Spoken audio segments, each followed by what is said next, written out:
ఈ ఆత్మను పొందుకొనుట ఎలా? ఒకటి, పరిశుద్ధులు, అపోస్తలులు, పెద్దలు, దేవుని ఆత్మ సంబంధులు, దేవుని ఏర్పాట్లో ఉన్న పాత్రలు మన మీద చేతులు ఉంచినప్పుడు మనం ఆత్మను పొందుతాం. ఇదొక నిరూపణ ఉంది బైబిల్లో, అది చూపించా ఇప్పుడే. అపోస్తల కార్యం 8వ అధ్యాయంలో మీరు చూశారు. ఎన్నో వచనం? 15వ వచనంలో, వీరు వచ్చి వారు పరిశుద్ధాత్మను పొందవలెనని వారి కొరకు ప్రార్థన చేసిరి. ఇదే అపోస్తల కార్యం 19లో కూడా పౌలు చేస్తాడు. ఎఫెసులో కొంతమంది బాప్తీసం పొంది ఉంటారు, వాళ్ళు యోహాను బాప్తీసం పొంది ఉంటారు. అప్పుడు పౌలు వారిని అడుగుతాడు, మీరు విశ్వసించినప్పుడు పరిశుద్ధాత్మను పొందితిరా అంటాడు. వాళ్ళు అంటారు, పరిశుద్ధాత్ముడు ఉన్నాడన్న సంగతే మాకు తెలియదు అన్నారు. మరి దేన్ని బట్టి బాప్తీసం పొందారు? మీరు యేసు ప్రభుని గూర్చి తెలుసుకొని ఆయన చెప్పిన ప్రకారం బాప్తీసం పొందితే ఖచ్చితంగా పరిశుద్ధాత్మ అనే పదం మీరు విని ఉండాలి. ఎందుకంటే యేసయ్య చెప్పాడు, తండ్రి యొక్కయు కుమారుని యొక్కయు పరిశుద్ధాత్మ యొక్కయు నామములోనికి బాప్తీస్మం ఇచ్చుచు అనే పదం వాడాడు. మత్తయి సువార్త 28వ అధ్యాయం 19వ వచనం. మీరు అలాగున యేసు ప్రభు చెప్పిన క్రమంలో బాప్తీస్మం పొందితే పరిశుద్ధాత్మ అనే పేరన్నా ఇనుంటారు. కానీ మీరు అసలు ఏమంటున్నారు? పరిశుద్ధాత్ముడు ఉన్నాడన్న సంగతే మాకు తెలియదు అన్నారు. అంటే మీరు బాప్తీస్మం ఎలా పొందారు అంటే యోహాను బాప్తీస్మమును బట్టియే అన్నారు. ఓహోహో, ఆ బాప్తీస్మంలో ఉన్నారా? అది కాదు నాయన, ఆ యోహాను ఎవని గూర్చి సాక్ష్యం ఇచ్చాడో ఆయన ప్రభు అయిన యేసుక్రీస్తు, ఎదుగో ఆయన ఇలా చేశాడు, ఇది సంగతి అని చెప్పి అక్కడ వాళ్ళకి మొత్తం క్లారిటీ ఇచ్చి మళ్ళా వాళ్ళందరికీ ఆయన బాప్తీసం ఇచ్చాడు. కొంతమంది ఒకసారి బాప్తీసం పొందిన వాళ్ళు మళ్ళా బాప్తీసం పొందకూడదని వాదిస్తారు. సత్యం ఎరుగక ఒకవేళ తెలిసి తెలియక స్పష్టత లేకుండా ఒక వ్యక్తి బాప్తీసం పొందితే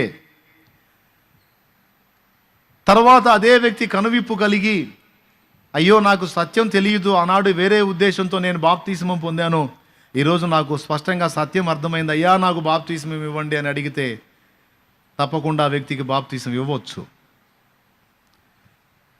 నా దగ్గరికి కొంతమంది అలాగొచ్చి అడిగిన వాళ్ళు కూడా ఉన్నారు. ఒకసారి అడిగాను నేను ఒక ఊర్లో, మీరు బాప్తీసము పొందారా అంటే పొందామన్నారు. అయితే సంతోషం అన్నాను. వాళ్ళు అన్నారు, ఒకసారి కాదు 3 సార్లు పొందామన్నారు. నాకు ఆశ్చర్యం కలిగింది.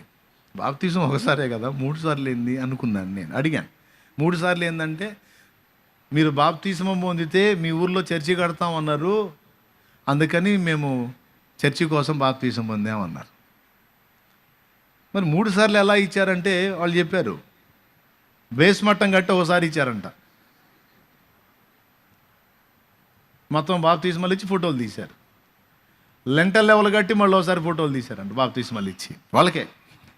మరి ఇంకొకళ్ళు ఏడొస్తారు? తర్వాత స్లాబ్ వేసిన తర్వాత మళ్ళీ ఒకసారి తీశారంట. మొత్తం 3 సార్లు. అంటే వాళ్ళు ఇచ్చిన సాక్ష్యం, ఎందుకు పొందారు మీరు బాప్తీసం అంటే వాళ్ళు ఇచ్చిన సాక్ష్యం, నేను చర్చి కోసం బాప్తీసం పొందామన్నారు. మరి పాప క్షమాపణ కోసం, ఆత్మరక్షణ కోసం, నిత్య జీవం కోసం, నీతిమంతుడైన యేసు రక్తంలో కడగబడటం కోసం కాదా? అవన్నీ మాకు తెలియదు. అవన్నీ ఇప్పుడు నువ్వు చెబుతుంటే మాకు అర్థమవుతుంది, మాకు అవన్నీ ఏం తెలుసు. అందుకే మేము ఒక తీర్మానానికి వచ్చాం. ఏంటి తీర్మానం అంటే, మాకు మళ్ళీ బాప్తీసమి. ఎందుకు కోరుతున్నారు అంటే, అప్పుడేమో చర్చి కోసం తీసుకున్నాం తెలియక, ఇప్పుడు పాప క్షమాపణ నిమిత్తము మారు మనసు పొంది అడుగుతున్నామన్నా అని అడిగారు. నేనేం చేయాలి మీరు చెప్పండి, ఇవ్వాలా వద్దా? అది ఎరుగక, ఒకవేళ తెలియక ఇతరులు మిస్లీడ్ చేసి చీర చూపించి బాప్తీసం ఇచ్చిన వాళ్ళు ఉన్నారు. అప్పటి రోజుల్లో అవి జరిగినాయి, కొన్ని సంవత్సరాల క్రితం అవి జరిగినాయి. ఎలా చేశారో పిచ్చిగా చేశారు కొంతమంది. ఇప్పుడు అందరికీ కనువిప్పు కలుగుతుంది, అందరూ కూడా దేవుని వాక్యాన్ని గురించి అవగాహన పొందుతున్నారు. కొంతమంది ఇదొక సిద్ధాంతం పెట్టారు, ఒకసారే నువ్వు ఎట్టన్నా తీసుకో, ఒకసారే ఎవరు చెప్పాడు ఒకసారి అని. వాళ్ళు తెలియక యోహానును బట్టి మేము బాప్తీసం పొందామంటే పౌలు వాళ్ళకి మళ్ళీ బాప్తీసం ఇచ్చాడు. ఇచ్చి వాళ్ళ మీద చేతులు ఉంచినప్పుడు వారు పరిశుద్ధాత్మను పొందారు.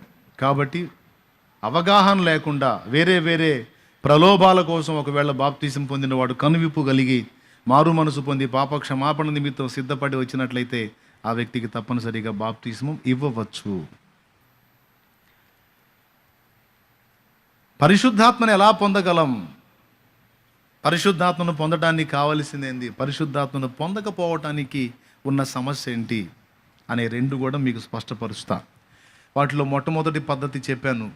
పరిశుద్ధులు అపోస్తలులు చేతులుంచినప్పుడు వారు పరిశుద్ధాత్మను పొందినట్టు ఎక్కడెక్కడ రాస్తుంది? ఇప్పుడు మీరు చూశారు అపోస్తల కార్యములు 8వ అధ్యాయము 15వ వచనంలోను, అలాగే అదే అపోస్తల కార్యములు 19వ అధ్యాయం కూడా ఒకసారి తీసుకోండి. మీరు మొదటి నుంచి కూడా చూడొచ్చు. అపోల్లో కొరింథులోను ఉన్నప్పుడు జరిగినదేమనగా, పౌలు పై ప్రదేశములలో సంచరించి ఎఫెసునకు వచ్చి కొందరు శిష్యులను చూచి, మీరు విశ్వసించినప్పుడు పరిశుద్ధాత్మను పొందితిరా అని వారిని అడుగగా, వారు పరిశుద్ధాత్ముడు ఉన్నాడన్న సంగతియే మేము వినలేదని చెప్పారు. అప్పుడు అతడు, అలాగైతే మీరు దేనిని బట్టి బాప్తీసం పొందితిరని అడుగగా, వారు యోహాను బాప్తీసమును బట్టియే అని చెప్పిరి. అందుకు పౌలు, యోహాను తన వెనక వచ్చువానియందు అనగా యేసునందు విశ్వాసం ఉంచవలనని ప్రజలతో చెప్పుచు మారు మనసు విషయమైన బాప్తీసం ఇచ్చిందని చెప్పాను. అర్థమైందా? యోహాను ఇచ్చిన బాప్తీసము మారు మనసు విషయమైన బాప్తీస్మము. ఇది ఇక్కడ స్పష్టత అని చెప్పాను. వారు ఆ మాటలు విని ప్రభువైన యేసునామమున బాప్తీస్మం పొందిరి. తరువాత పౌలు వారి మీద చేతులుంచగా పరిశుద్ధాత్మ వారి మీదికి వచ్చెను. ఎంత క్లియర్గా రాశాడో చూడు. ఎలాగొచ్చెను? వారి మీదికి వచ్చాను. ఇందాక అపోస్తలులు కూడా చేతులుంచినప్పుడు ఆయన వారి మీదికి దిగాను. అంటే అంతకుముందు వారి మీద ఎవరి మీద దిగి ఉండలేదు. వీళ్ళు చేతులుంచినప్పుడు అది జరిగిన విషయం. పరిశుద్ధాత్మ మీదికి వచ్చుట. ఇది ఎలా జరిగింది? అపోస్తలులు చేతులుంచినప్పుడు వారు అభిషేకం పొందారు, శక్తి పొందారు, ఆత్మ వారి మీదికి వచ్చాడు. బాప్తీసము పొందినప్పుడు పరిశుద్ధాత్మ లోనికి ప్రవేశించాడు.